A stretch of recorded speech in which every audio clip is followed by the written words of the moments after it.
Greetings, everybody, and welcome to the Takeup.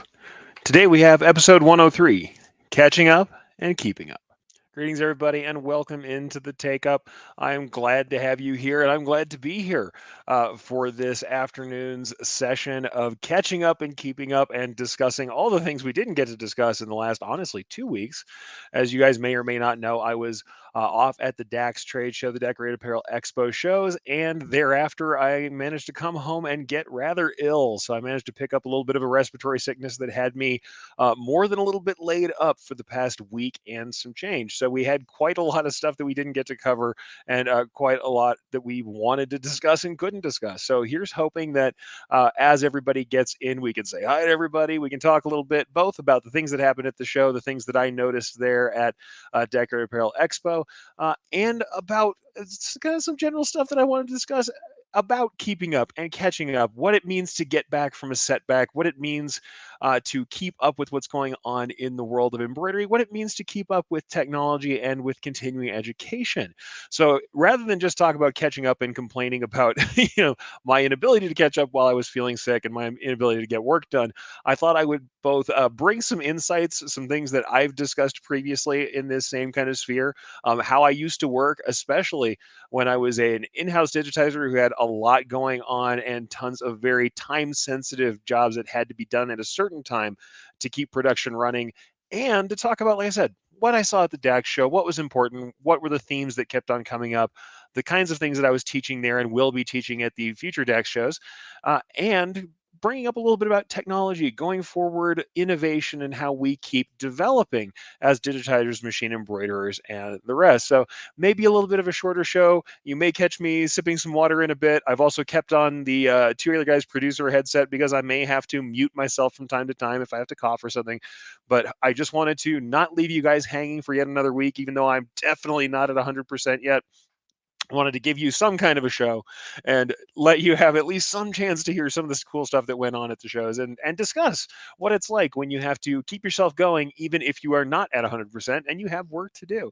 So like I said, there's going to be some fun stuff to discuss, and if nothing else, I thought it would be great to get in here with the community of reciprocators, talk to you guys, have a chance to get back to the thing I love talking about most, which of course is embroidery and embroidery digitizing and the whole area of creativity and decision making and everything that we do that supports that.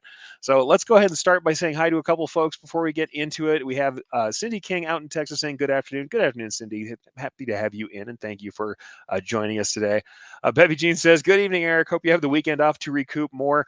Yeah, I may have to take a little bit more time, but I'm trying to get things going and working. I definitely have some work I've got to do today to catch up. As you guys know, especially if you are in a small to medium business or if you are working for yourself or for your own ends, sometimes you have to get things done even when you don't feel awesome. And also, there are just things that have to get done because everybody has a lot of hats they wear. Certainly, I think you guys are in that boat sometimes. We're going to talk a little bit about that too. I actually have a throwback post that I wrote some 10 years ago that I revisited today on this kind of theme of what do you do when you're sick and you still have to get things done, especially creatively.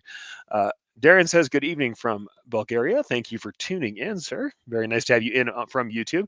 Yosta coming in from Sweden. Hi, Yosta. Happy to have you in as well. Uh, Frank says, internet's not good. We'll have to catch the replay. Thank you, Frank, for being here in any way, shape, or form that you come during the replay or otherwise. Feel free to write in on the replay and ask or answer any questions. And I love you having your insight. Always an awesome person who helps out with the community and shares and does so much for us. So thank you, Frank, for being in, and love to have your input, especially as I think all of us coming from different places, we have input from all these different ways that we work. Frank out in the UK may be different. Darren in Bulgaria may be different. The way he approaches things or the way that his work schedule works, the way his creativity goes. And I know, especially in the world of business where we're doing things differently for the way we charge, the way we price, the way we handle customers, it can be very different from place to place. Also, creatively, I love hearing from different digitizers and how they solve problems or how they interpret art because everything enriches what we do if we can find out more about what other people are doing along the way. So Joe Rita says, hello, Joe Rita. Happy to have you in. Bex says, yay, glad to see you. Oh, glad to be back. Like I said, I couldn't let another week go by even if I wasn't feeling entirely better. Kristen says, hi, Kristen. Happy to have you in. And Lyndon coming in from North Carolina. Glad you're feeling better. Thank you. I'm glad to be feeling a bit better. Like I said earlier, if you saw me on any of the other shows, I am semi-human.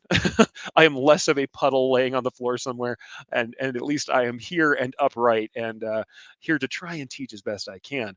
There are certainly more things I will be teaching as it comes through the days. I'll say this: having been at the DAX shows, having been out talking to people and teaching, I know more right now about what people need or want to learn and why than maybe I did when I went out, because I actually took a very different tack than I did previously.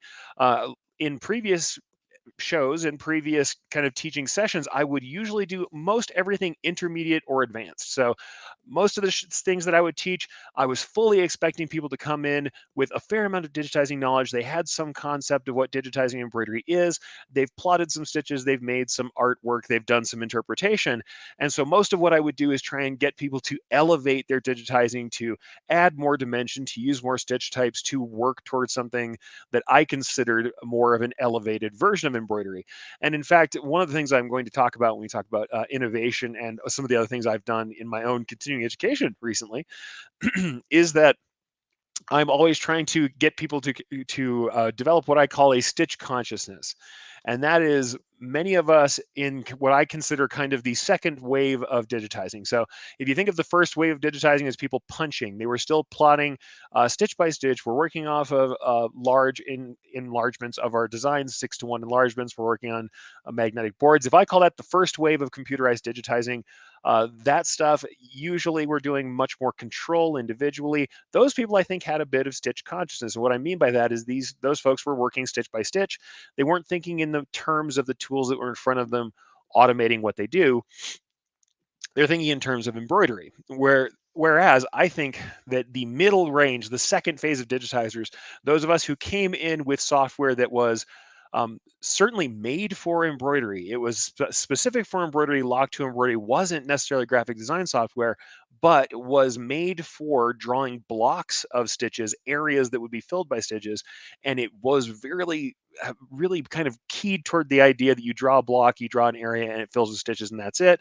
And though you may have some other control in it, the controls you had were really about parameters and stitching. I think the people in that second wave that I come from, and certainly maybe in what I would almost consider the third wave, software that looks and acts more like vector drawing software and maybe has more of a design element to the way it started, or at least the metaphor that it works under, we tend to maybe not have as much what I call stitch consciousness. We might not be thinking of individual stitches or thinking of embroidery as the thing we're doing.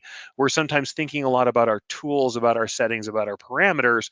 And when we think about how to achieve something, we think of it via software features, not via where I'm putting thread. Like literally, where am I putting stitches? Where do I want those stitches to go and why? And we tend to think about tools. Where do I find a tool that's going to result in the thing that I want? So I think that in teaching this time around, I would say I've been working on trying to get people in at stitch consciousness, but then this time I actually did a beginning class at DAX. I did a class that was supposed to prepare people for their initial digitizing by giving them what I would consider the top stumbling blocks that stopped me from doing my work. And yes, like I said, I'm talking about catching up and keeping up. The thing is, I think catching up and keeping up can also be about preparation. And in this case, the class that I did really was about preparing yourself to digitize and having some concept of what digitizing is and what embroidery is before you start. I think that's the thing. A lot of us start many of the things that we do with the end result in mind and don't get down to an elemental or atomic level on how we achieve those things.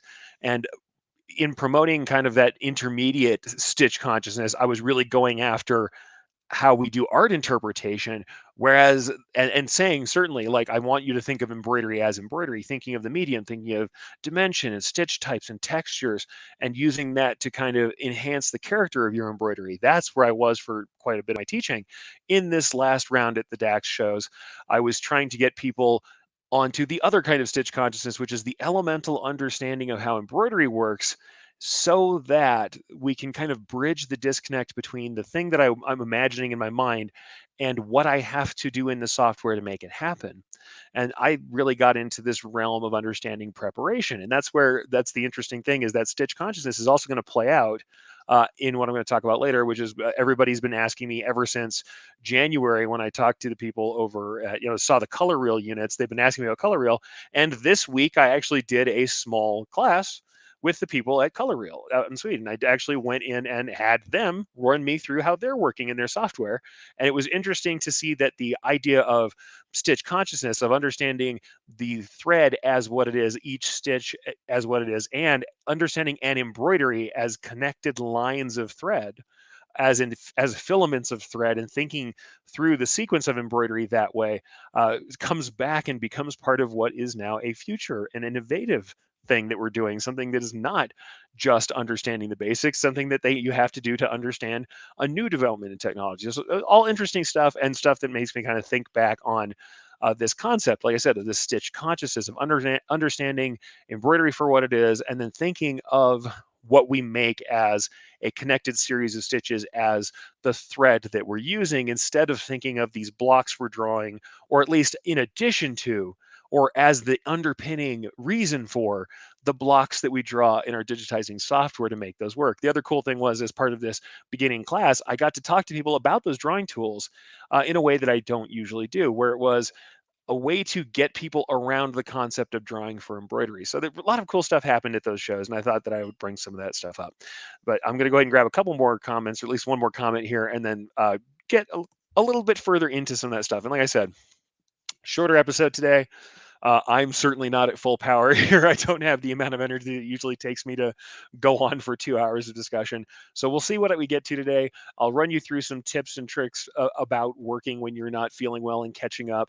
And then we'll talk about, like I said, stuff from the DAX show, themes that I saw, and things like that. So we'll run through some of that. But first, I just want to say hi to Christine Shreve. Christine's tuning in, says, "Hi, Eric. Glad you're feeling better."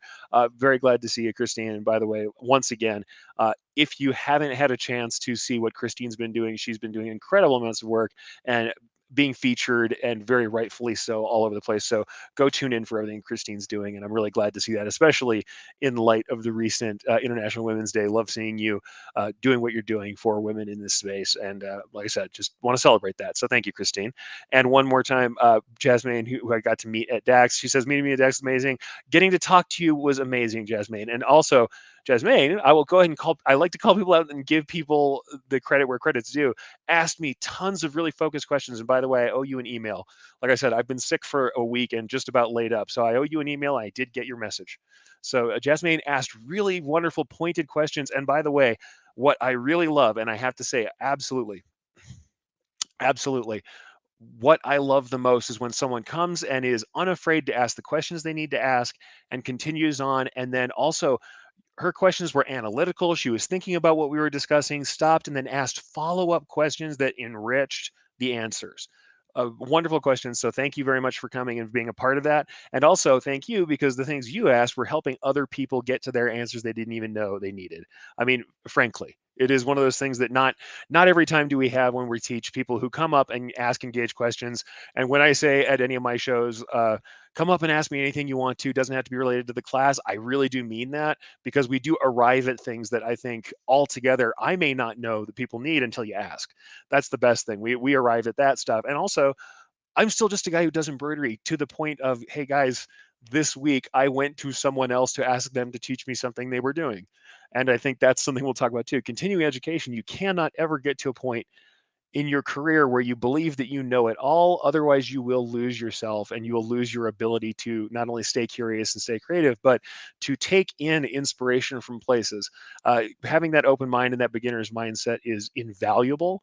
And also, honestly, it lets you off the hook a little bit. The first time I used the color reel software to play with it, and like I said, I'm not ordering a color reel anytime soon. I don't have access to one. I'm not trying to become a color reel digitizer, even though that was on the table, something that people wanted me to do. I was just interested in the technology and wanting to answer questions for those of you who asked me how it works. And I decided to take it upon myself to take a couple hours of my day, especially since they were offering, and get some instruction on how it works for them, and learn the real limitations and strengths of the technology that was out there. So I think if you don't do that stuff, if you become ensconced in this concept, like, I already know how to do it, it already works the way I do it, why should I learn something new? you may miss out on incredible new opportunities. And then, like I said, we're going to get to that when I talk about kind of my top reasons why I think people should work and continue to do, like I said, continuing education. But a couple more messages from Christine, then we'll get into it. Christine says, my voice tends to get beat up when I do a solo hour. I always have to apologize. My voice is breaking.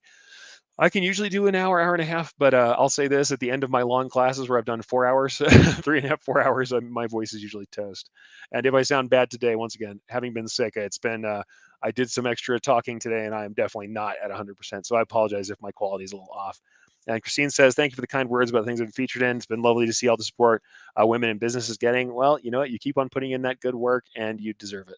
So and like I said to everybody here, if you're doing something awesome and you want to share it, please do. I always like to give as much credit as I can and as much of a voice as I can to people who are doing awesome work in this industry and for this industry. So thank you to everybody who's here and sharing and part of that industry and part of this, like I said, part of the reciprocators, part of the people who are giving back and asking questions, and part of this, what I consider a growth mindset, people who are here to grow, here to build, here to learn. And I love that stuff. All right, folks. So believe it or not, I actually have a links list for this week. There's a couple things on it that are interesting. So I'll just go ahead and put this up on screen. And actually, real quickly, let me copy that out and get that into the comments for everybody who is here live.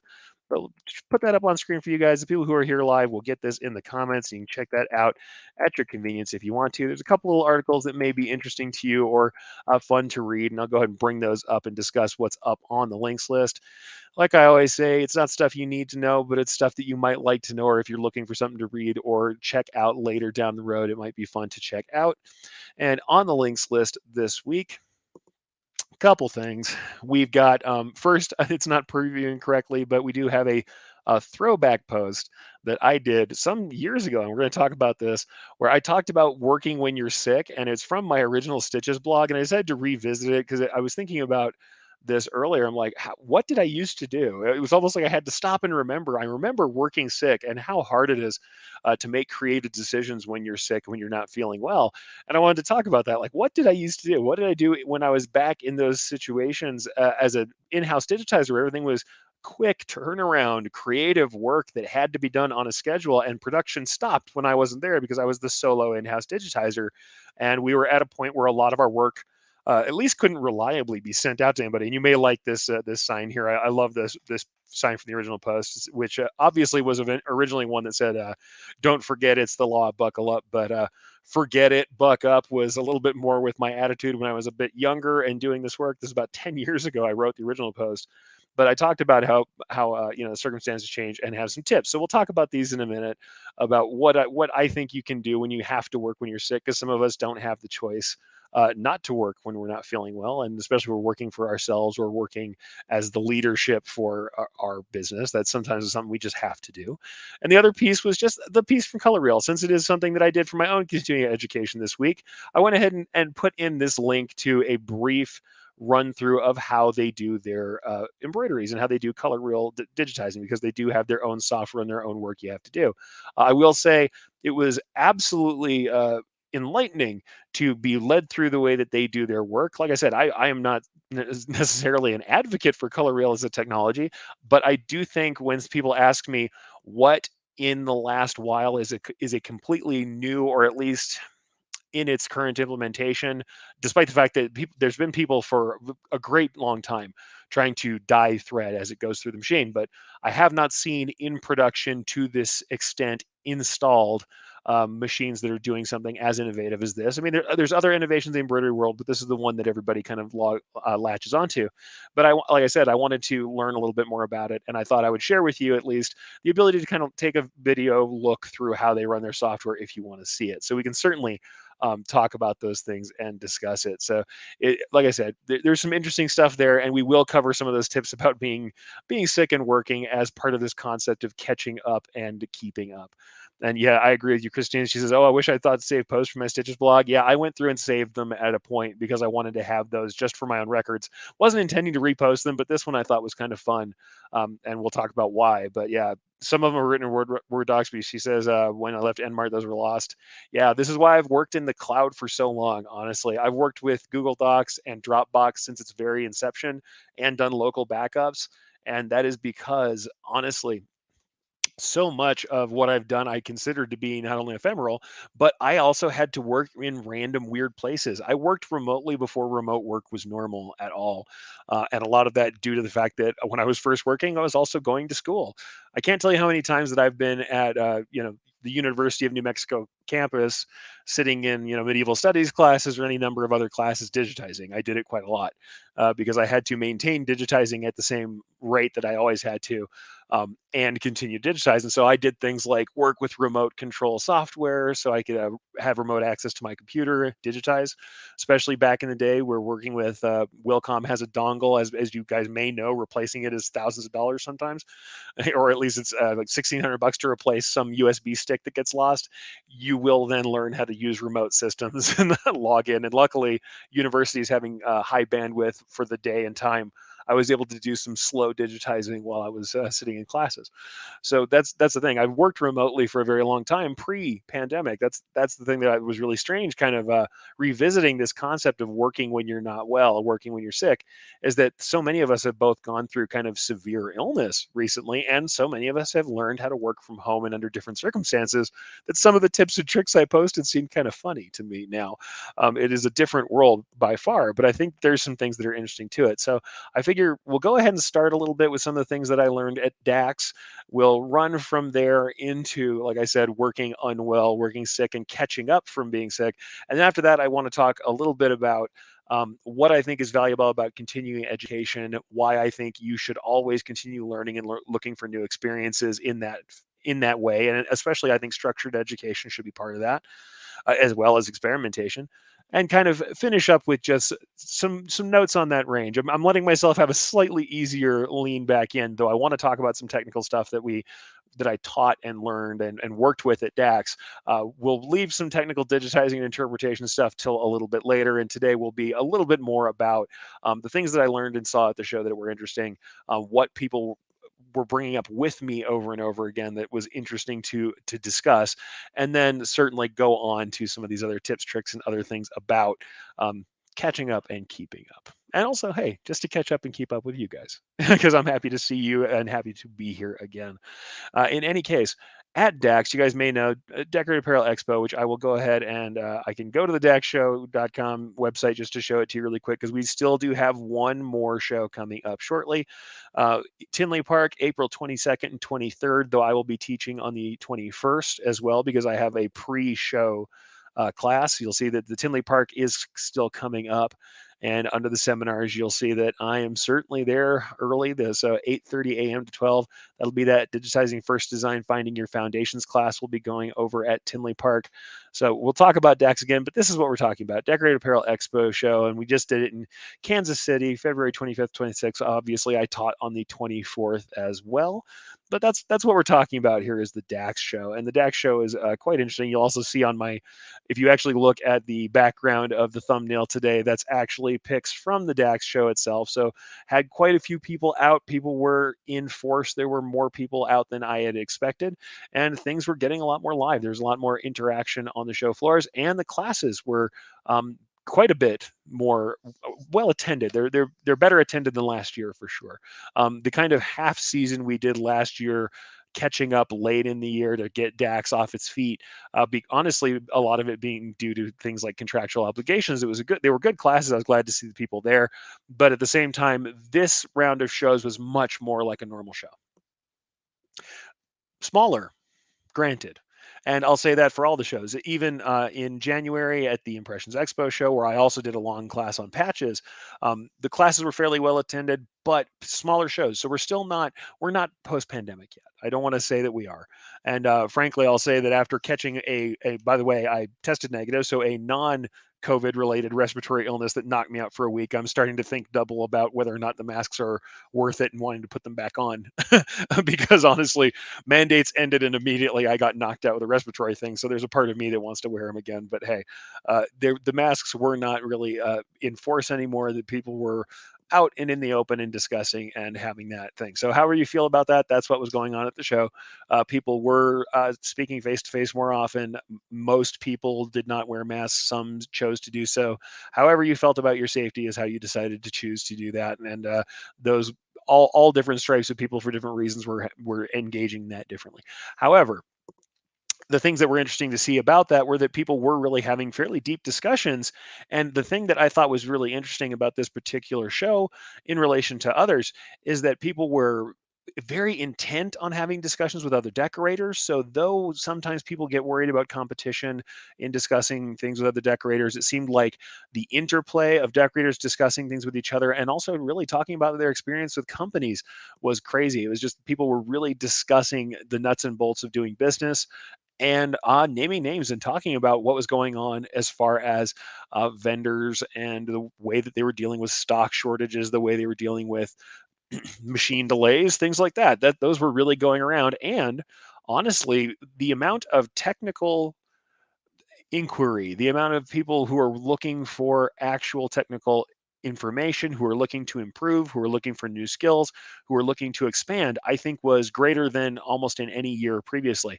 Certainly in the short year, kind of that pandemic year we did last year, that there was a lot of people who were there looking to start new processes, looking to get into business, and a lot of them probably, I mean, almost entirely, I would say, due to shifting from other work that they were doing that was either curtailed by or affected by the pandemic. That's something I expected.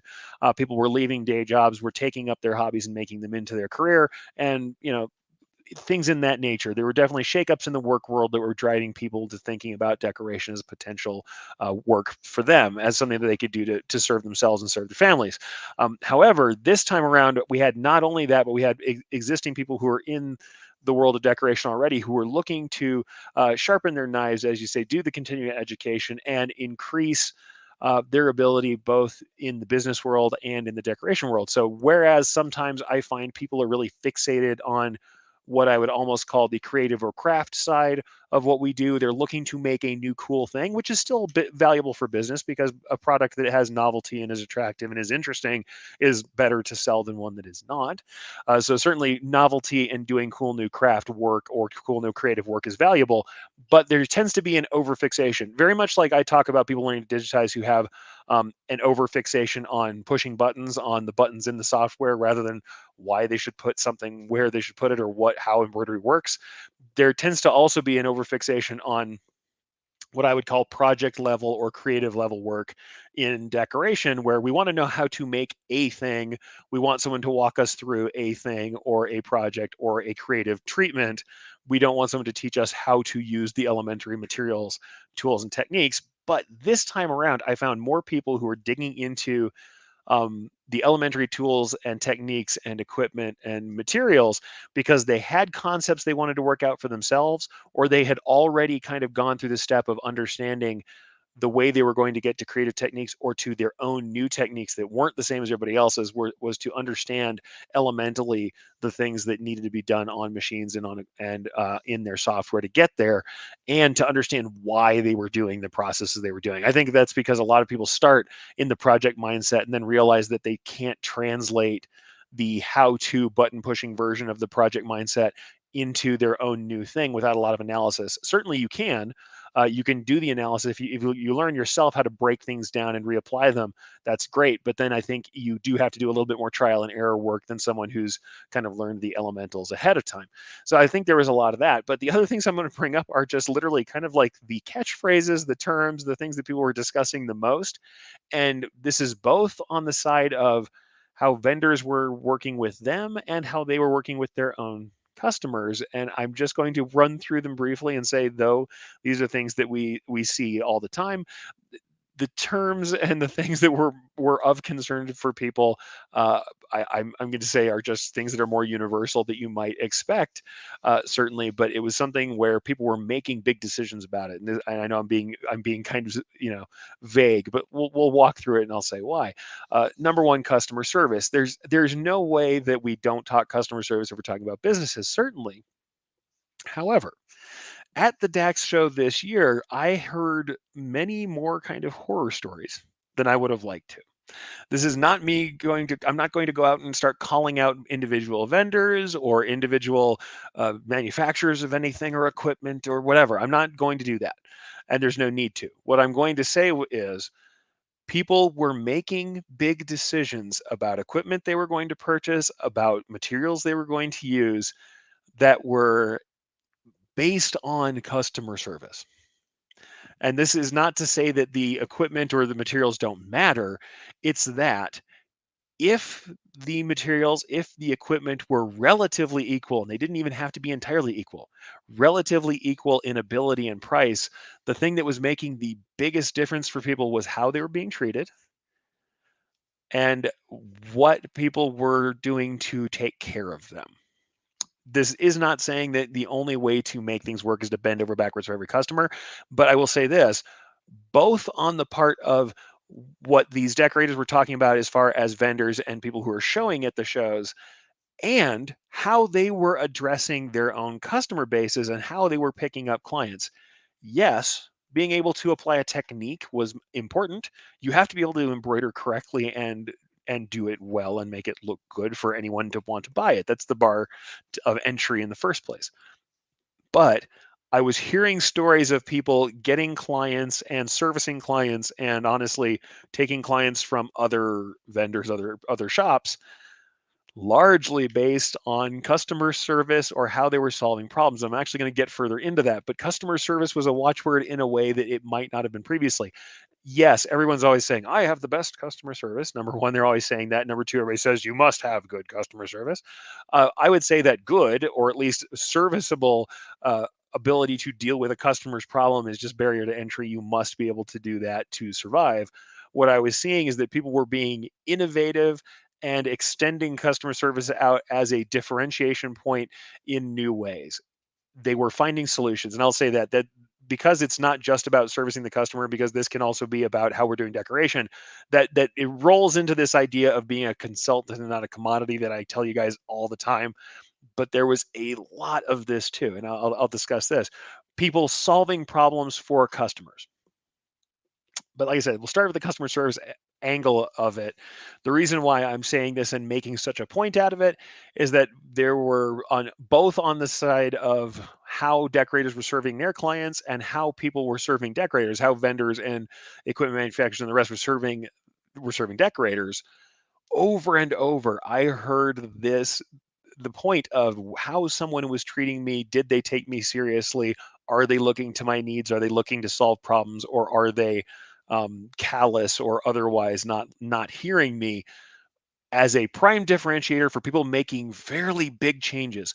Whereas I know that there are decorators who have stayed with, let's say, and just as an example, this is not something specific, people who have stayed with one vendor for apparel for 20 years. They have not really made a difference in the apparel vendors for a long time. With the recent shakeup, with stock problems, with issues finding the garments that we need, people were certainly moving around because they had to get the kind of garments that were required to service their customers. But when they did so, more often than I have heard previously, the way someone addressed them, the way someone took care of them, the interactions and the quality of communication was making the difference between two like vendors. If two vendors had fairly equal pricing, fairly equal shipping, fairly equal garments, they were more willing to deal with a little bit of static with someone who was honest with them, who dealt with them correctly, and who approached them in a way that they found was honest and forthcoming. And honestly, who people who were trying to find solutions for them rather than waiting for them to explain what they needed repeatedly. So that's that. Like I said, customer service was more important than ever, and was constantly being cited as reasons why people were jumping ship. Sometimes from, like I said, from machine brands, from clothing brands, from whatever it is, people were jumping ship and moving to a place where they were feeling like they were being heard, listened to, taken care of. Sometimes even if that new brand didn't have honestly, any better solution for some of the problems, they just were dealing with them in a way that they felt like was fair and honest. So the reason I say this is not to say, hey, start jumping ship and looking for customer service in your vendors. I don't know what that's going to look like for you. What I'm going to say is I heard more often in discussions with decorators that this was something that was causing issues for them, and that they were having success in their own work by focusing on their communications with people they were working with too, and like I said, going into that next step of consultation, and we'll talk about that again in a second. It was absolutely a deal. Customer service, everybody says customer service, but I just think it's something that, though it's a buzzword, we should think about what it means to service a customer. And part of that, of course, is, like I said, this consultation. But the other part of it that really came up often was quality of communication, fair dealing, honesty, and certainly um, avoiding delays in communicating even bad news. And I know that sounds strange, but there were people who were saying, I would rather get the bad news now than miss my deadlines and have the bad news later on the hopes that you were going to be able to take care of me. So that's really a lot that was going on there. I'm going to grab a couple of comments before going to the next step. Uh, Mike saying, I'm here. Can you start over? Absolutely not, sir. I don't think I'll have the air to start over. He says, glad you're back. Sounding great. Thank you. I'm certainly trying to keep it together. I will probably have a coughing fit before we're done, but we'll try. And Jan says, I've worked in customer service for a long time. Everyone wants to address the issues of the complaining customer, but it's also very important to address the customer who will vote by moving on. Oh yeah, totally. And here's the other thing I'm going to tell you. If you have a customer who is absolutely moving on, the worst thing you can do is scold them on the way out or scream at them. It doesn't do you any good, and all it does is give them more ammunition to hate you on the way out. The best thing you can do is keep it honest, and like I always say, the casual business positive attitude, where it's not that you let somebody step all over you, but you do maintain a slight detachment and don't engage on that level when they are upset, when they are ready to leave, because there's no point to it. It doesn't really add to your acumen whatsoever. Let's go through a couple more things. Like I said, consultation. This was huge. Both, like I said, on the side of the vendors and of the decorators themselves, people who were looking for solutions actively to service a customer problem. It's easy for you to wait for a customer to come in and say, I need X shirt with X logo on it. It's certainly harder, but more valuable for you to ask the customer, what are you trying to promote? How is it going to be seen? Who's going to be seeing it and where? And what does that look like to you? What is your budget looking like? How is that? When do we need to have these? And then discussing with them the answers that are potentially possible, especially when we have those issues we've discussed previously, things like stock issues, things like issues with timing and delays.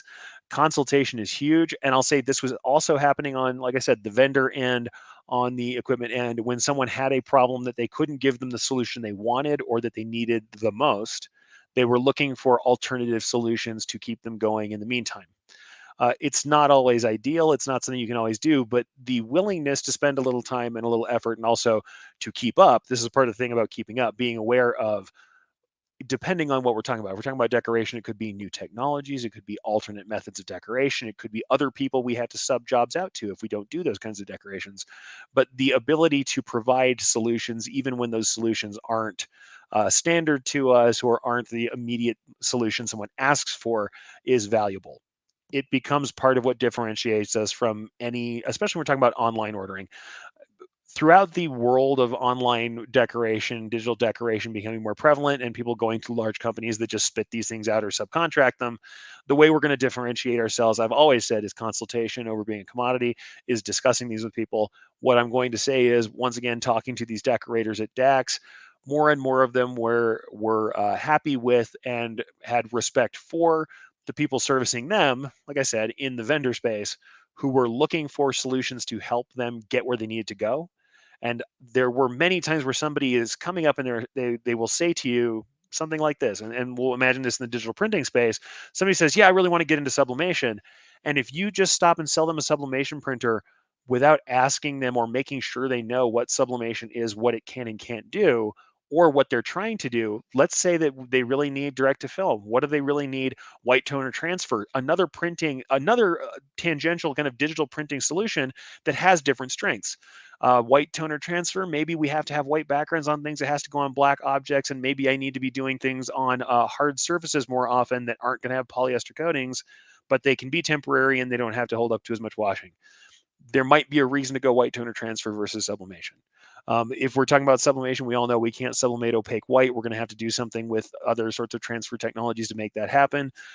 If we're going to be working on things that are dark all the time, maybe we need to find something else. Maybe we need to go to transfers, DTG, DTF, something else in order to service that customer. Maybe the customer comes up and says, I need a sublimation printer, and they never really get to the point that they're going to be making organic cotton garments, and they just don't know. They're coming to this brand new.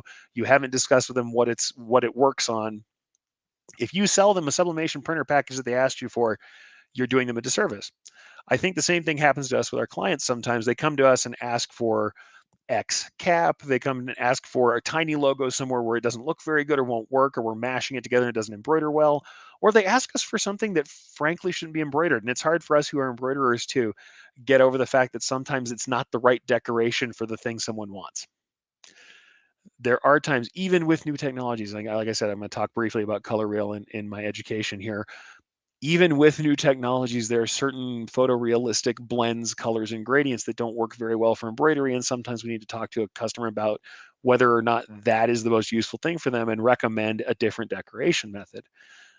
What was surprising to me is that this thing that I have kind of been harping on forever, consultation as a value, was less of me fighting for consultation as a value and more of people coming to me with stories about how they are solution providers. And that was really heartening to see. More people are doing that, and listening to people talking about their favorite vendor, their favorite equipment manufacturer, and finding out people, including where I work at Brilliance, where people were happy with us because we often help to provide solutions, not just how do I push the button, but here's what you might want to do for the project you're looking to do.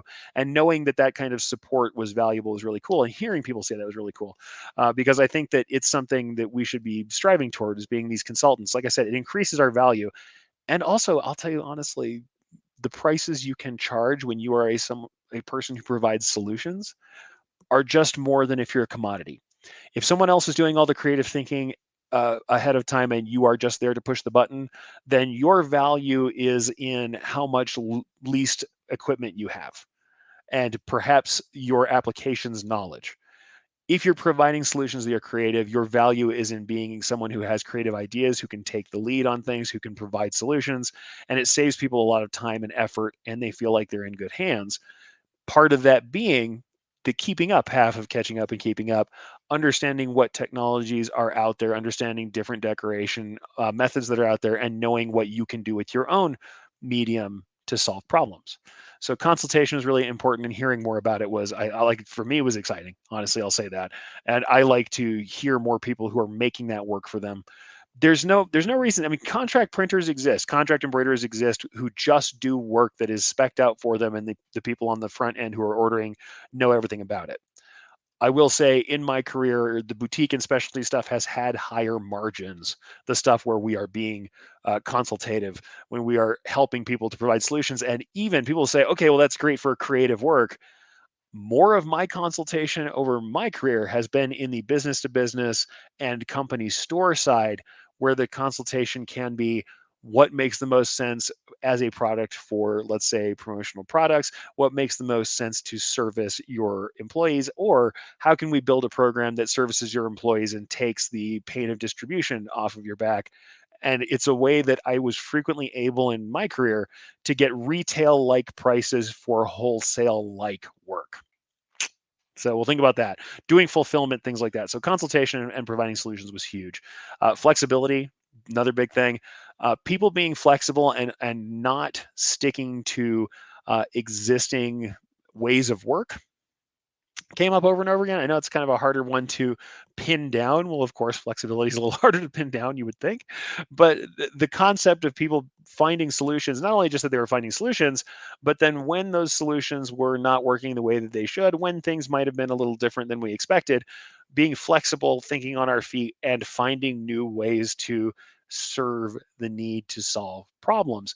Super awesome to see that being kind of touted again, but people who are doing so and planning for flexibility. I know it sounds funny, but the concept is that if you have all of your, let's say the way that you operate, all of your operations locked down, and you can't really get outside of that, or your terms and conditions are so locked down that you can't work around someone's needs, or that you find that your terms and conditions don't actually apply in the current way that you're working or in what you can provide, it's good to be flexible enough and to understand when there is space to work with a good customer, to work with someone who you want to work with, and find a new way to service them.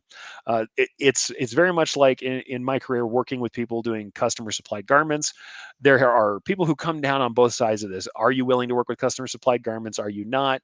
Uh, if you are in this business right now and you are only letting yourself work on garments you purchase from a vendor directly, you may find that in a world where we have some new movements coming around, not only the fact that we have stock shortages, so we're having trouble doing the sourcing, and now we're taking on all this work of sourcing ourselves. That means that we don't have the flexibility. Let's say we don't allow ourselves to take customer supplied garments.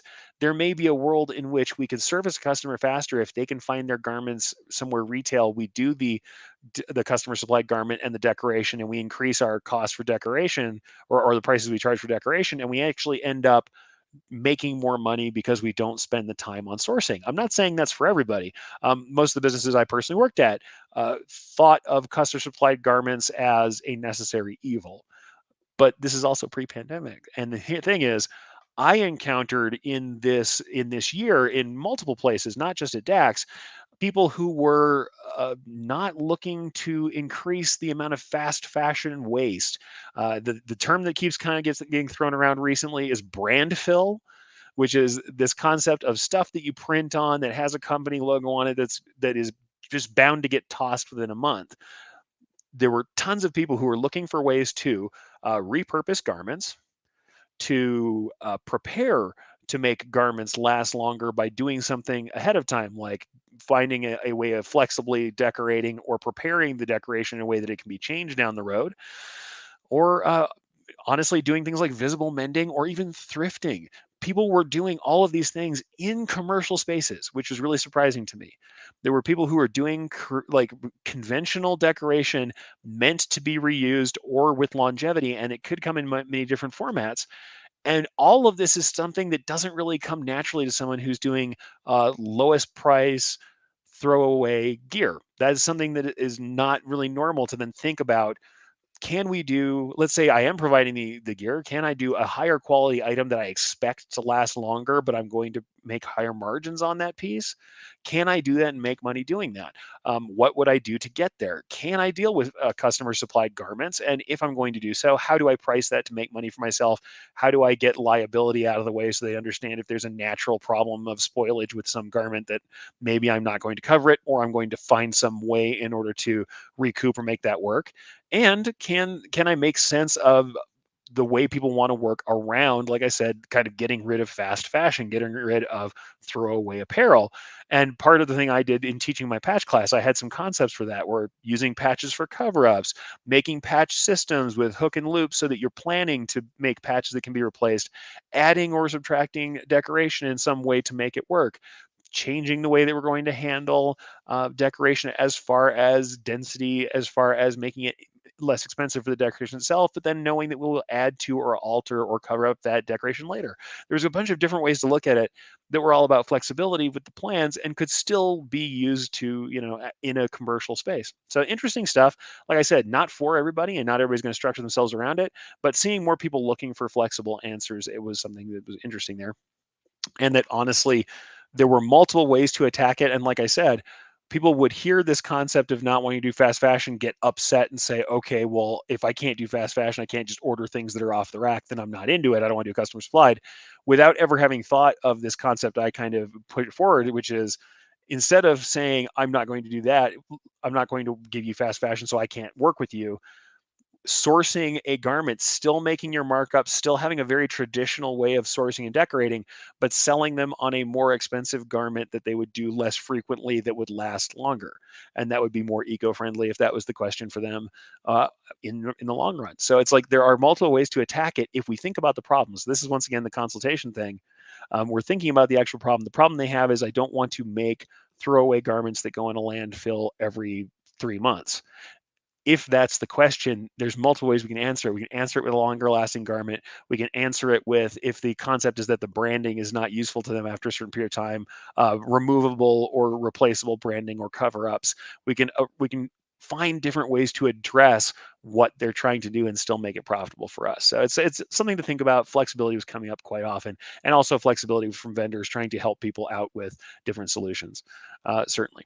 The other couple things, loyalty. I cannot tell you enough that people were talking about this a lot. If you have bought in with a brand, if you have bought in with a company, having them toss you for no good reason or make kind of summary decisions about your value without talking to you about it is something that turns people off. So can't say that enough. Think about how you deal with your customers and if they've been around for some time, even if the strategy is to let go of them, how you will do so in a way that honors the relationship you've had thus far. So, yeah, loyalty, big deal. Working with people, and especially if you actually have a problem with something you've serviced, the blame game does not help. Solutions help. And trying to limit your exposure is certainly something we often have to do in business, but understanding when someone's had a long-standing relationship with us that the best way we can exit that, even when it's over, is to think about that time and honor that time somewhat. And of course, the other thing I want to hear more about, people wanted to hear more about, is innovation. And this is something that, like, I'm going to talk about again a little bit here as we finish up, that people were looking for what was new. Largely, I will say that even in some of the innovations I'm seeing, nothing was. I don't want to say there's nothing new under the sun, but a lot of what we saw were improvements, maybe quality of life improvements in the last couple shows.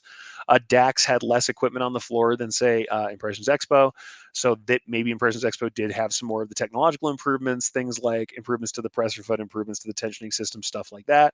And of course, like I said previously, everybody has been asking me about color reel because they see that as the massive innovation. As with many innovations, I think sometimes when you're looking at them early, they sometimes have a solution that's looking for a problem. I will say that having learned more about how it's applied, if you know how it's applied and you work to make what I would call a color reel embroidery, you're going to have a lot better day than if you start with a concept in your head of what you think the machine can do and try and make it do that without understanding if it's possible. So innovation was certainly on everyone's mind, but the thing is, there was definitely this is something we talked about both in teaching digitizing this time around, and honestly, when I think about what people are doing trying to get through kind of difficulties right now, a lot of trouble with expectations versus reality here. Many people are making decisions based on expectations with no attempt to evaluate the reality of what's going on. So when we're talking about innovation, realize that some of the things that are innovative might not apply to you, and that's okay. Having the newest thing for its own sake may not make sense. Understanding what the newest thing can do and finding a market for it once you understand it might make a lot more sense. So those are kind of things I saw at DAX. I would like to say certainly some of the other cool things were getting to teach, like I said, a kind of a different type of course, and some of the stuff that I really enjoyed teaching, though I'm just going to bring it up briefly. I really enjoyed getting to talk a little bit more about some of the technical nature of drawing. So if you guys have seen me talk about the way lines work, getting to get deep into how we draw a shape because people have so much trouble with that. I'm not going to go over everything I taught, certainly, but I'll tell you guys, of course, I taught things about distortion. We know you teach push and pull distortion forever. It's something that's continually taught. I very much structured most of what I was teaching around dealing with kind of the differences between, once again, this is expectation versus reality. The idea of translating between what we expect things to look like and then what we have to do in our software to make them actually turn out. Being that the produce of a digitizer is the embroidery, never the file. We make embroidery, not the file. Yes, we might not even run our own embroidery all the time, but digitizers make embroidery. We don't make the file. The file is not important. And yes, people will say, yes, you make the file. The file is a necessary intermediate step to get to the embroidery. And the way that the file looks is almost unimportant. We can certainly look at the way a file looks and diagnose it and analyze it and understand what it will look like on a machine if we know how embroidery works, but the file itself is unimportant. And stressing that was all about this whole idea, like I said, this entire idea of expectation versus reality. The most people were getting tripped up, and whether this is drawing lines and dealing with tools, which absolutely is something that I had to deal with, people dealing with the different kinds of tools that are available, and what does it mean to use traditional tools. And yes, reading the friendly manual, and everybody who knows what RTFM means is laughing at me right now a little bit. um, Understanding that the steps in using these tools and what they are good for really depends on what you're trying to do. But the thing is, even in drawing lines, believe it or not, even in drawing lines, The biggest problem people have when I'm dealing with them individually, whether it's art interpretation, drawing lines in their software, and strangely enough, pricing in business, is that many people have made expectations that are based on guesses, that are based on what they just consider a reasonable expectation, but without the reason portion, without thinking about why things are the way they are or how they should work. And funny enough, when we're talking about things like this that are technical, when we're talking about drawing with splines or drawing with curves, when we're talking about the different kinds of nodes it takes to make different kinds of curves work and how to enter literally dots on a curve to make a shape, these things are known. We can look at the friendly manuals and they will tell us how they work. And we can start playing with these tools and playing with these lines and see how the lines work and how they respond to what we do with our mouse and with our keyboard in concert. We can try them and see how they work in real time. And the problem people have in making these shapes work for themselves is absolutely about expecting it to work a certain way based on a judgment.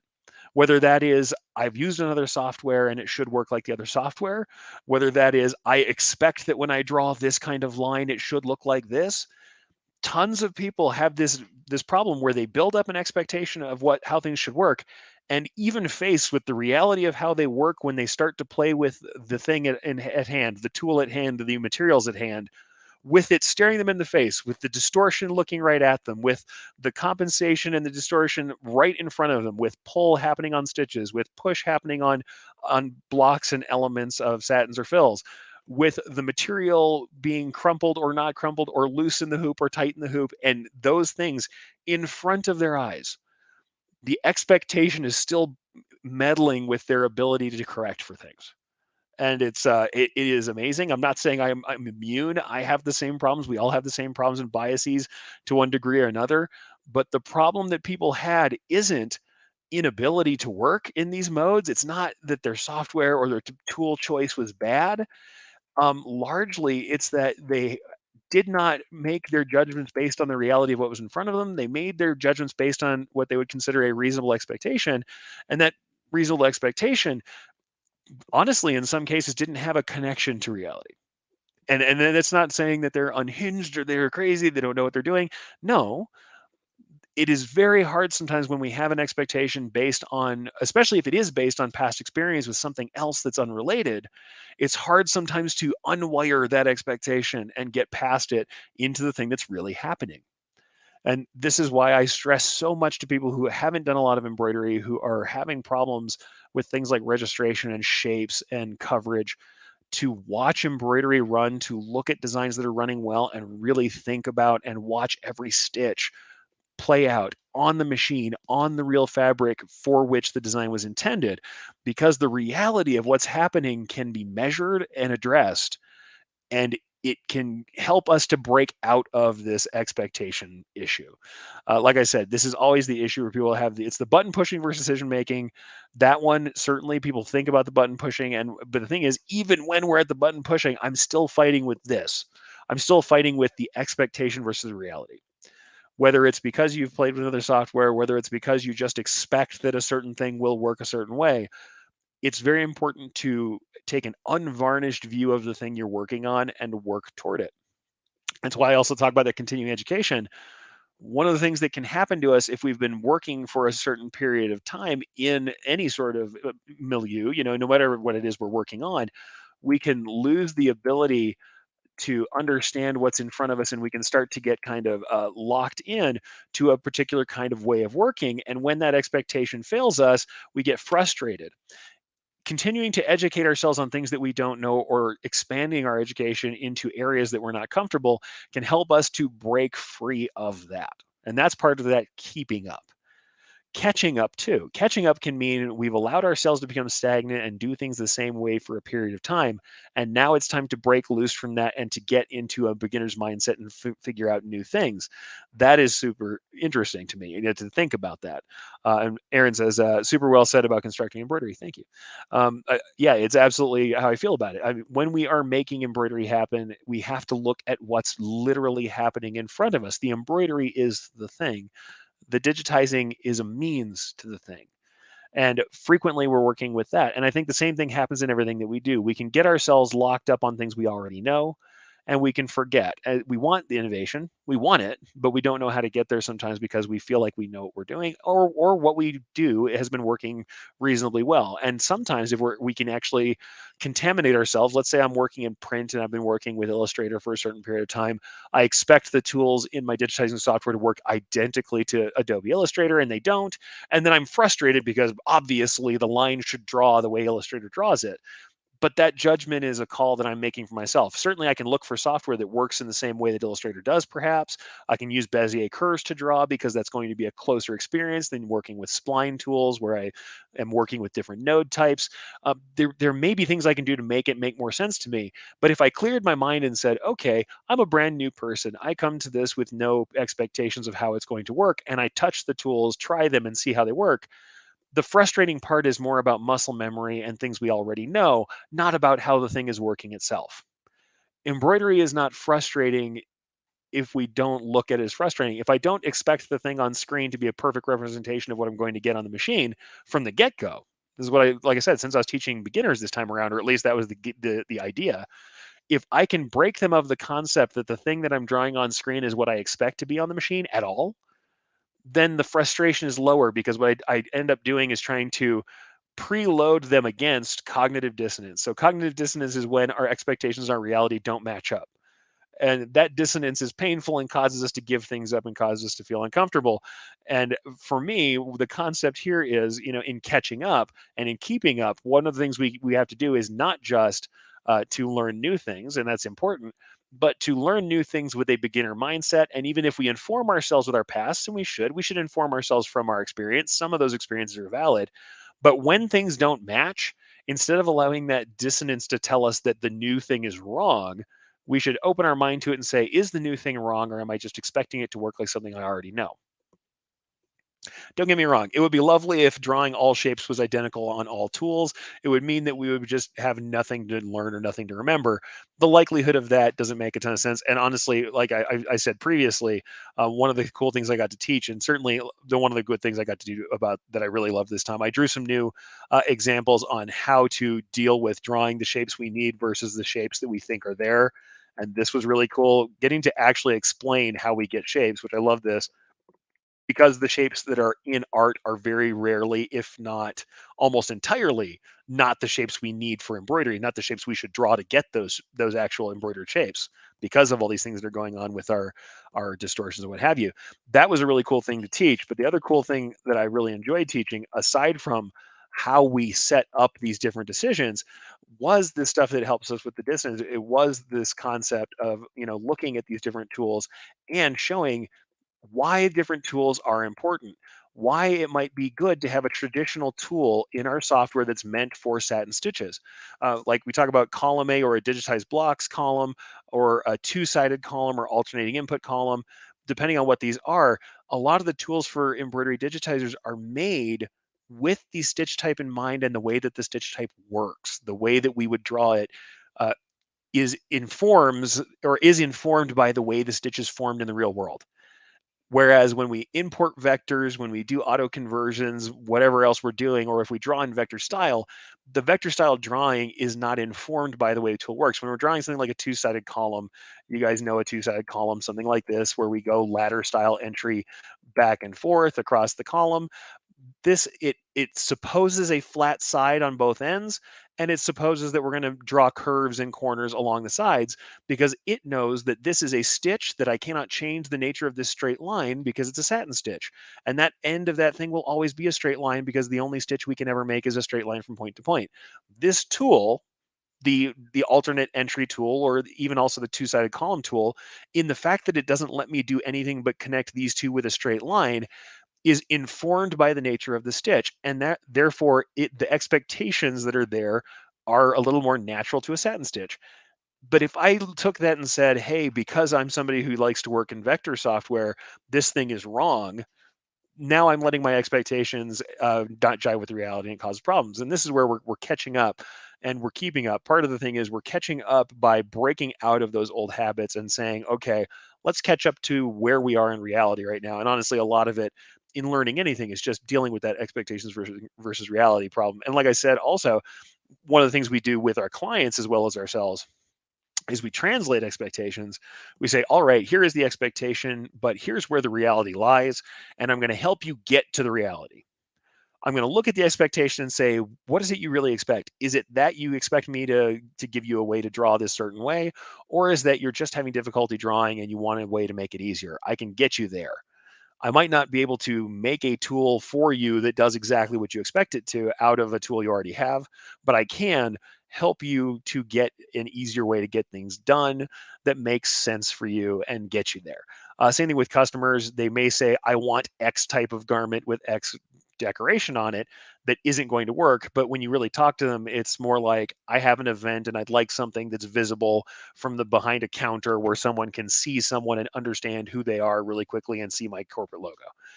And that might mean you say, okay, I know you said this type of garment. I can't get it. I can get this other one. I can get this other color. I can get a different garment that you can use that will solve those purposes for you, that will let your people be visible and identifiable from X distance and show your logo. Understanding the actual problem and translating expectations. But with that, let's get into kind of one of the couple last things here. First thing is the catching up and keeping up. Certainly, I want to talk about keeping up the education and say I had a 5 things I was going to do for Tutorial Guys this morning, and you probably hear this on Tutorial Guys later. But I really wanted to discuss this briefly. These kind of like 5 reasons why I think it's important for us to keep up with continuing education and why I personally still not only do I educate myself and take classes. You guys may know if you ever seen me talk about Von Glitchka, who I talk about as a vector designer.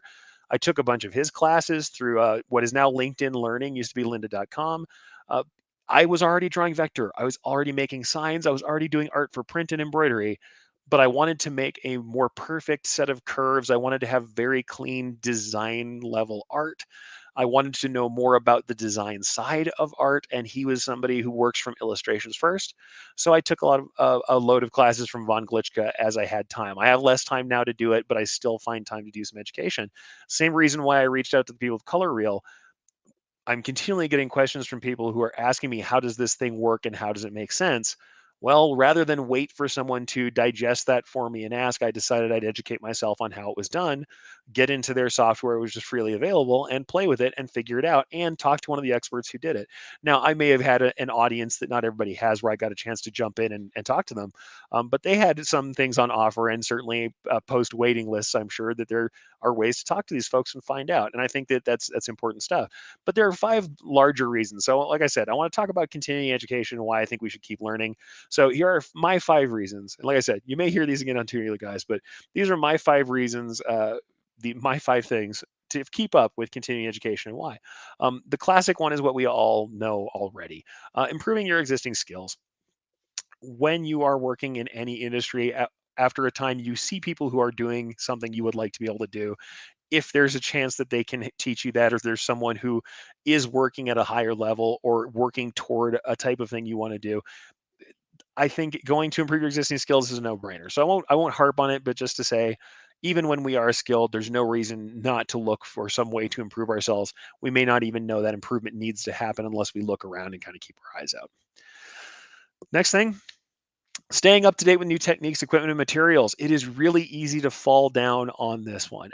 Even in previous places where I worked, like I talked about before, we worked on a standardized method because we were trying to get the most out of our equipment at any given time. We weren't looking to spend any extra time on things, and so I spent a lot of my career working almost 100% on 7511 needles, 40 weight thread, polyester. That is all I touched. That's all I did. And it took me reaching out, and honestly, it took me offering my services to some degree, or at least helping clients, like I said, through what I said earlier, right? The consultation. It took me wanting to do that and reaching out to do that to bring into the fold some new techniques, some new equipment and materials. But I always kept aware of them, and I think it's really important to do so. Even if you aren't going to use these new materials, it's absolutely good to look at new techniques, equipment, and materials, and also to look at new creative movements that are out there. What is interesting in apparel that's out there in the retail world, in the fashion world? What's going on in streetwear, in other kinds of climates from where you are, and see what is going on in your area of decoration and even other areas of decoration. Look at what's out there, what's possible, and what people are doing, and what's becoming popular. Not only because it will inform what you can do, but because your clients may or not be asking for it soon. So staying up to date with new techniques, equipment, and materials, absolutely useful and helpful to do. And honestly, even if they are not for you, very much like I said, color real may not be for me or for you. Knowing about it lets me understand what the buzz is that everybody's talking about. And if it becomes the fact that they are becoming more popular because there are more of these gradient logos, colorful logos, I should be looking at how I'm going to solve that for people, even if I'm not going to use that technique. If I'm going to be recommending printing or transfers or doing digitized gradients that take quite a lot more time, I should know how I'm going to price those. I should know how I'm going to address the underlying kind of desire that's bringing out these new technologies. Also, I can't say enough how many times I've found that there's a new material being offered or available that helps support something I'm already doing.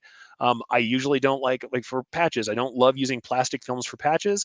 Some of the newer heat away plastic films that are available out there, the polyolefin films from Madeira, the textured films, work much better, hold up to more abuse than the films I used to use. If I continue to tell people that plastic films aren't worthwhile, or that I just never would use one when there's a new film out there that does the things that I said it can't do.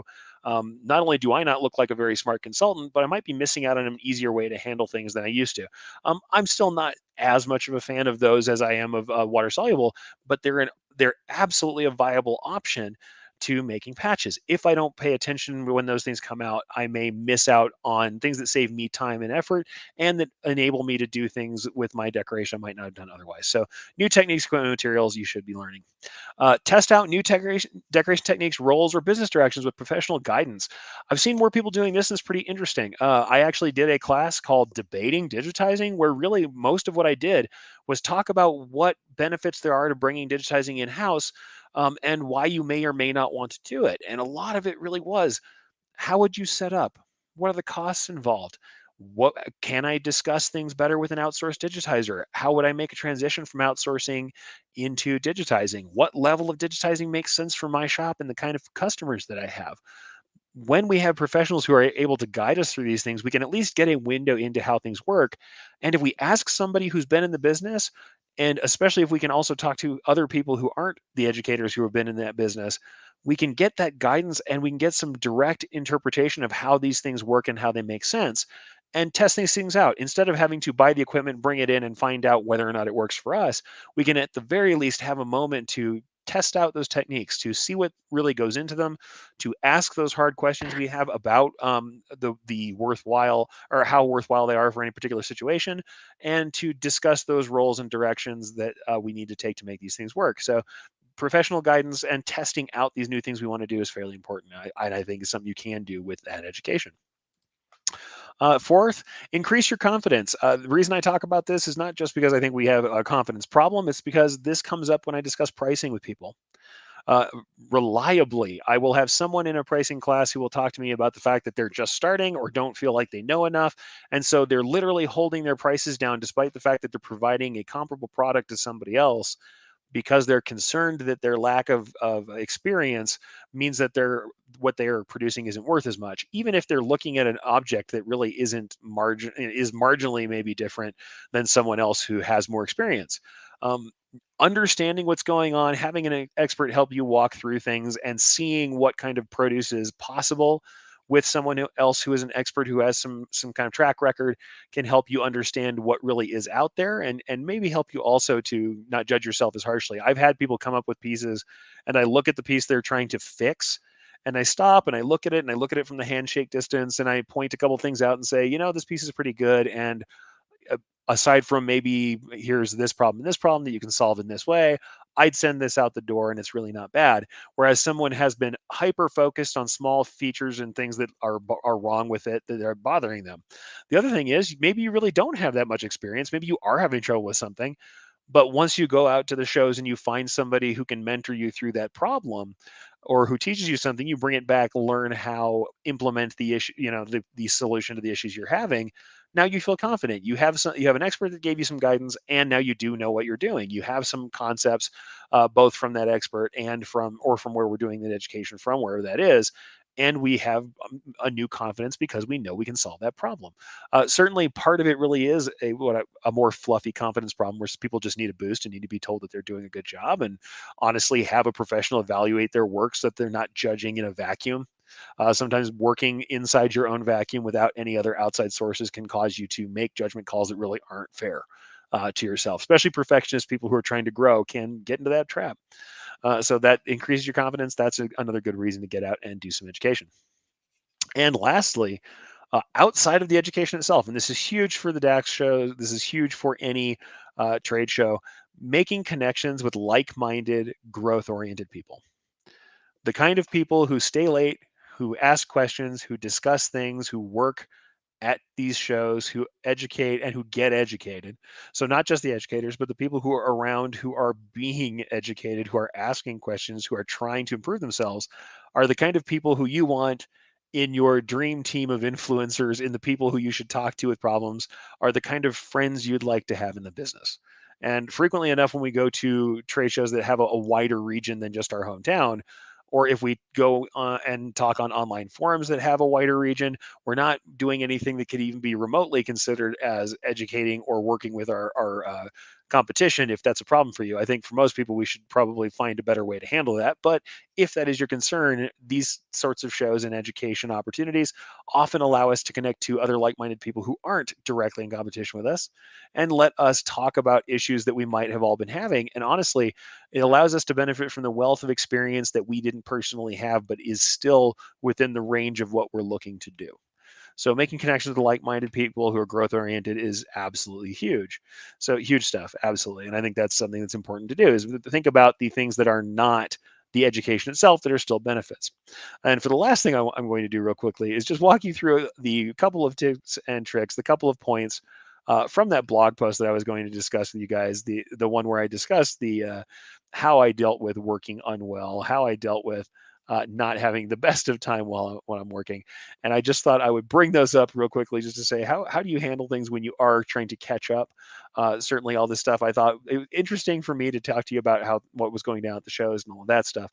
But I would say, certainly I'm going to bring up briefly those tips about how I've handled being ill, and then last but not least, give you a quick little wrap up of what I thought was really important from what I learned from the color reel people. But really quickly, I'm going to bring up that post and just talk briefly about it. Certainly I talked about the difference between my priorities previously, but these are the things that I want to say, is just to give you the high points from how I handle working when I'm not feeling well, or working in, honestly, in other kinds of difficult situations and circumstances. And these are things that I think are interesting. And by the way, this blog post has not only the old post but some modern commentary from me that's recent in this post. If you want to check it out, the first thing I would say is, whenever you're trying to work in situations where you are not at your best, one of the best things you can do is prepare. And what I mean by that is not that you're going to prepare to be sick, but before you go into any work that requires a bunch of decision making, if it's creative, if it's difficult, if it's something you're going to have to really work towards, something that requires a lot of brain power, prepare first. So this is the one working from here. Preparing your space, very much like I've talked to you guys about mise en place, about having everything right at hand where you need it, especially when you're depleted, when you're not doing well. One of the best things you can do is take a slower time to get everything ready first, to prepare for everything you need, to have all the decisions made, to know what colors things are, what sizes things are. No, it's stuff you should already know, but also to the point of getting your art scanned in and ready, maybe even the day before you do all the digitizing. Make sure that you've got your art where it needs to be. Make sure everything, all the decisions are made.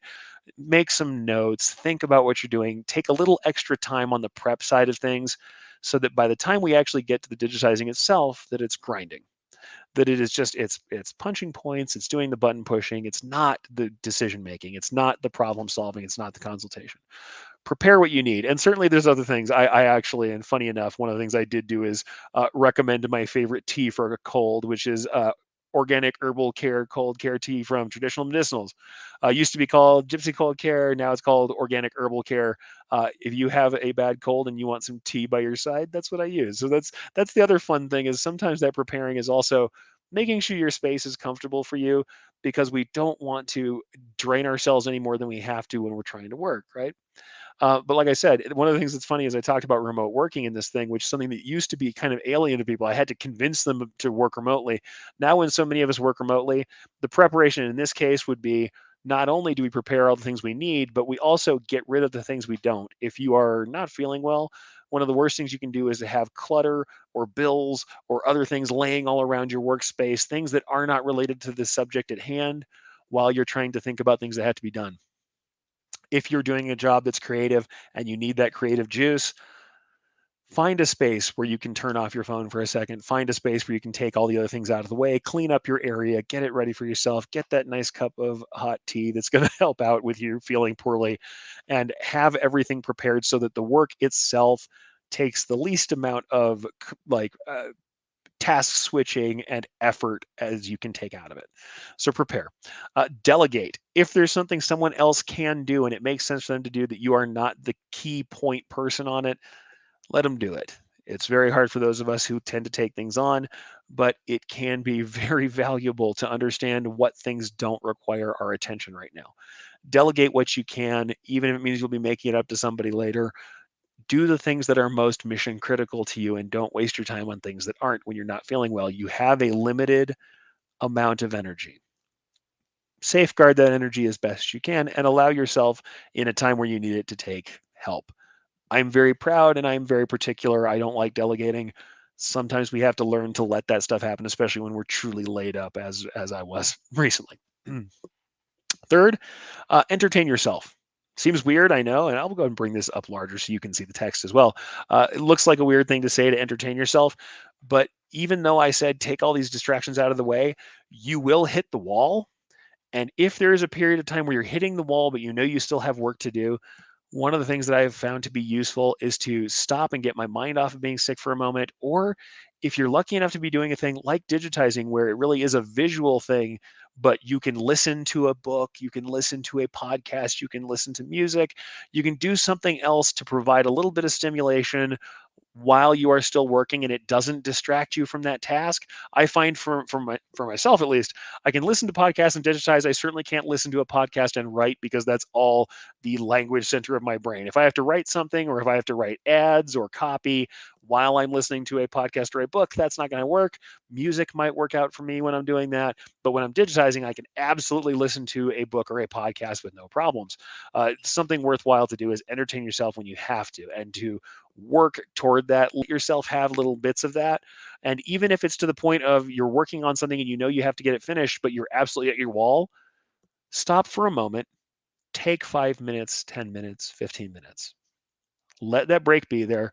Close your eyes for a moment, relax for a second, do something funny, do something fun, relax your body, and you'll feel more energized. Look at something fun, look at something inspirational. Hey, look at a cool embroidery book, look at some art really quickly. Find something else that is distracting for a second, that lets your brain relax, that lets you get out of that space without completely losing your mojo for finishing the piece you're doing. That is a way that you can do this and not leave your station. If you absolutely have to get something done, sometimes just allowing yourself to drift for a second, but doing it in a structured way. Now, if you've done any sort of productivity training before, you may know something like the Pomodoro method, which is, if you look it up, Pomodoro, it's the Italian word for tomato. It's a timed method where we have a unit of work where we don't take a break for the work, but after every unit, there's a short break. And after a certain number of units of work, there's a long break. That is a way to ensconce yourself in that productivity method where you specifically stack your breaks in. But even if you're not doing it like that, if you're not feeling well, one of the things you can do is go until you feel like you're not going to be able to do it. Stop for a moment, let yourself have that break, and then see if in that small break, in that moment of peace between working elements, you can get back to it. And if you have any other ideas that bring you back in, I find sometimes that I'll be trying to take my break, and things that I want to do in the work become intrusive, and I find myself driven to get back to the work because I have ideas, or I have something that I want to remember before I get it done. And I'll find myself actually sometimes shortening the break up, because I realize if I force myself to take a break when I start to get slow down, I might find that I have some gas left in the tank and I want to get something done. However, the last thing I put on here, and I actually commented a little bit about that, is knowing your limits. I'm not great at this all the time, but sometimes if your tank is truly empty and you can't make it, it might be time to talk about the things we talked about earlier, to be honest and forthcoming with your clients, with your customers, and say, I'm not going to make it right now. I've got to have this time off. Because if you completely run yourself down, and I've done this before, I have absolutely run myself down to the point that I will then need many days of relaxation because I've run myself down while working to the point of making myself truly ill when I could have taken a little time off, rested a little bit, made sure that I got myself back together, and then come back maybe at maybe a partial strength instead of completely knocking myself out. So know your limits. And though I made some jokes about one of my wife's favorite phrases here, buck up sport. The truth of the matter is you can't always buck up. And I always want to try and remind you guys that we're not just here as machines to do work. So don't work yourself to death, please. These are more things that you can do to help yourself get through when these times are hard. The last thing I'm going to talk about very briefly, because people ask me about it, is one of the cool things about color reel. The cool things about color reel that I learned, when I want to just kind of make clear to you guys once again, I think I'll talk about this at length another time, but there is a through line between all these things that I was discussing with embroidery, with digitizing, and color reel stuff like we were discussing. One of the things that they talked about as far as old school digitizers having problems getting their head around how to digitize in that color reel system, right? And I actually put up, as you guys know, I put up the little how to design piece, and I'll show you one of their, I'll kind of put that piece up from their studio so you can see it. But in looking at their how to design videos, you can see some of how they put these things together. When people see these big, lovely gradients, it's pretty easy to understand how they would work. The thing is, when you're looking at the actual software itself, you can see that it actually runs on something that's like a timeline at the bottom, and the timeline of where colors go actually represents the length of thread that's going through your machine. That's why I talk about stitch consciousness here. It represents the length of thread that's going through your machine. So it's something that's actually it's it's easier to think of thread and the color being painted along it as we're digitizing. It's something you have to plan for and digitize for to make it work. And the thing that I wanted to kind of say about that is that it's not as you might imagine. It is not necessarily as you might imagine it to be. People think that we're going to paste a document together, and in this document, and I'm actually going to bring the Color Real Studio over there for you to see it if I can. Well, we'll go ahead and see if I can do that. Um, in the document, the way we have colors placed, it's not in blocks the way we think of it for embroidery, right? So if I add this to the stream, this is the actual software for Color Real Studio. And what I'm actually going to do is pull myself out entirely and put just the studio up in front of you. And what I want to show you is the way that this is planned, the way that this is plotted is through looking at the design as a film strip. As we see, if we're going through the design, they're planning the colors, they're planning the different blocks, they're planning the gradients as it runs through the design, as it plays through the design, right? So if we're playing and stopping through the timeline, we can see, it's playing through this. We can look at that as it's running, and it starts in the white here, and we can kind of move through and we can scrub through. And you'll see as it scrubs through, if you see the line that's on the bottom here, the colors are being plotted in time. And the one thing you can notice is when they have a big color gradient fill, how do they fill? In one direction from top to bottom and only in that one direction. Why? If you have a fill that exits from the middle of the fill, you're going to have to pull back and come from one color down the other side and back up. These are planned for the color reel and they're digitized to make it make sense. There's many other reasons we have to do things that I'm not going to show you or go through. But what I want you to understand is when we're working with this program and with their software and their engineering, it really has to be viewed as painting the thread as we go through, and that on any given stitch, there may or may not be an exact color break. So each stitch is only really one color. So we can't break the middle of a satin stitch. Satin stitch text causes all kinds of problems. You can't make a gradient on a satin stitch if we change direction in the stitch angle. one stitch angle filled from one side to the other, or if we do a bunch of bopping around in a complex fill. It's why there's so many pieces for color reel that have a nice big flat panel of color behind them. You can look at their other designs, and they have other lovely designs that use different color gradients and that don't have one big patch of gradient fill. But in order to do that, you will have tons of breaks. And even in this piece, you can see down here, all these little handles, all these little chunks are different sets of how we broke up different gradients and set the points between them to make them work in this sequence. And some of the things you have to do are things like, if we're in a sequence of a gradient and we arrive at a color we're going to use later, we might want to stop in the middle of the gradient and go run out and use that color somewhere and then come back again, because otherwise we have to run out a 4-inch length of thread to make a solid color change. And if we do that, we may find that we don't quite hit it because there's some variability to where that color change hits on the machine because it's not a perfect science. In doing that, you may find that there's some issues. See, they also have a minimum maximum thing here that shows you that there might be some change between where the gradients hit. These things happen, right? So it's not. I actually still think there's tons of lovely uses for it. But what's interesting to me is not necessarily how it works. I'm not just here to just explain how it works, and I think I'll do a deep dive on this later.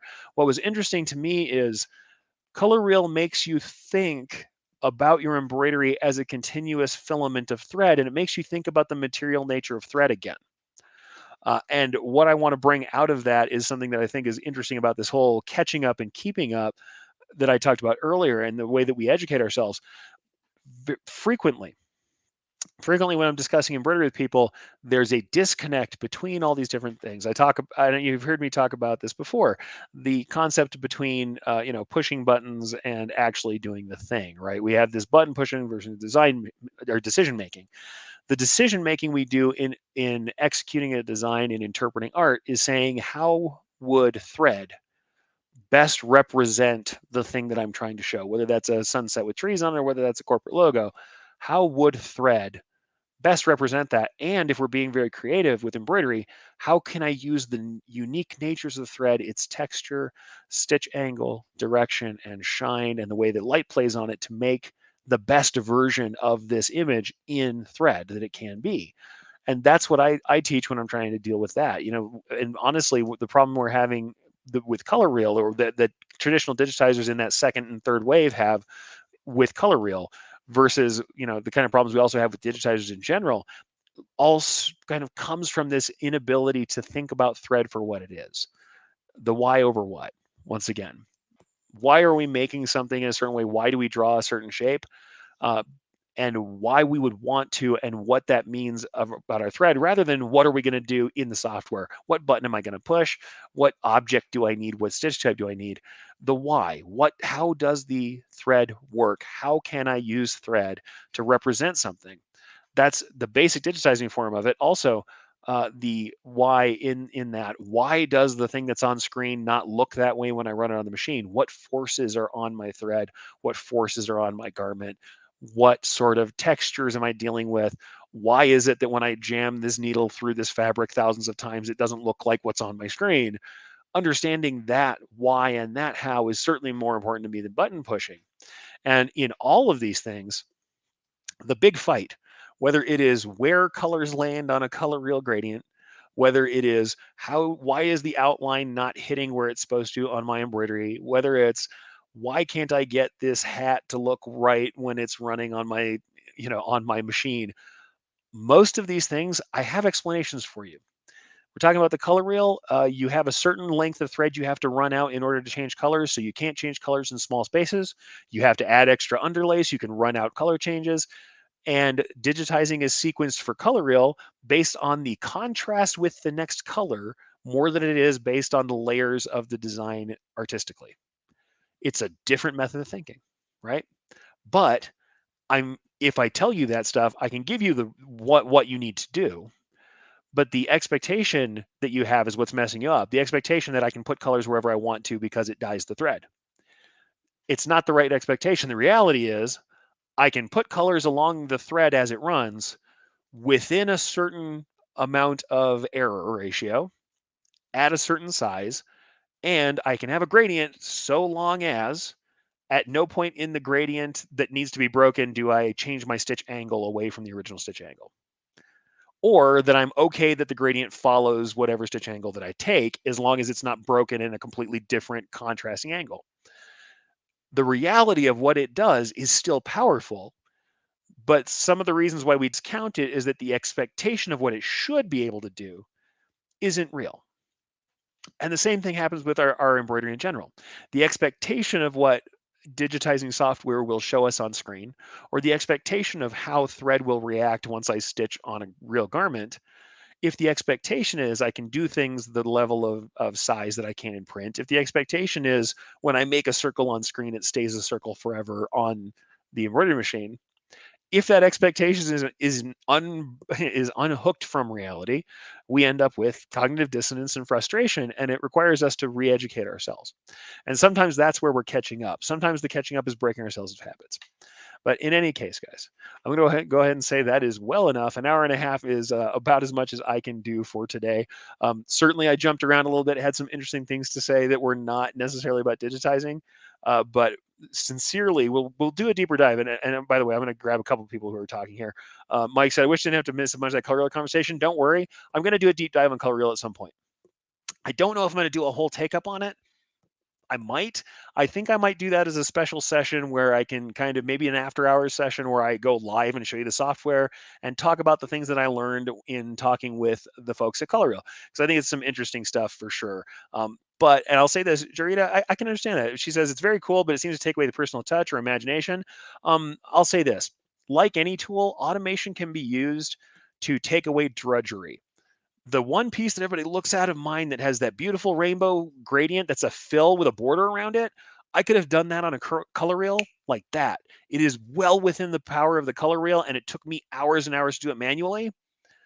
There's a reason why you would use color reel for that. And there's also real reasons why you would use that technology instead, because if you did stuff that was unique to the color reel, that can't be done other ways, now we're using it to its creative potential to differentiate ourselves from something else. If we're trying to reproduce something we can already do, even though it's difficult and it doesn't work for color reel, it's outside of the reality of what it can do, then we're just frustrating ourselves. Then it's cognitive dissonance. That's what I'm saying. I still think that we can do that. And by the way, Aaron says it's a cool concept. Love that somebody engineered that. Yeah, me too. I think it's a really cool concept, even though I'm still struggling to find where it makes sense for me. It's just a tool, but yeah, it's like you say, it's a tool and it's a potentially powerful tool. But the best use of any tool, and this is also, by the way, the best use of your time. Let me abstract this because I'm feeling like giving you a big metaphor for this stuff too, right?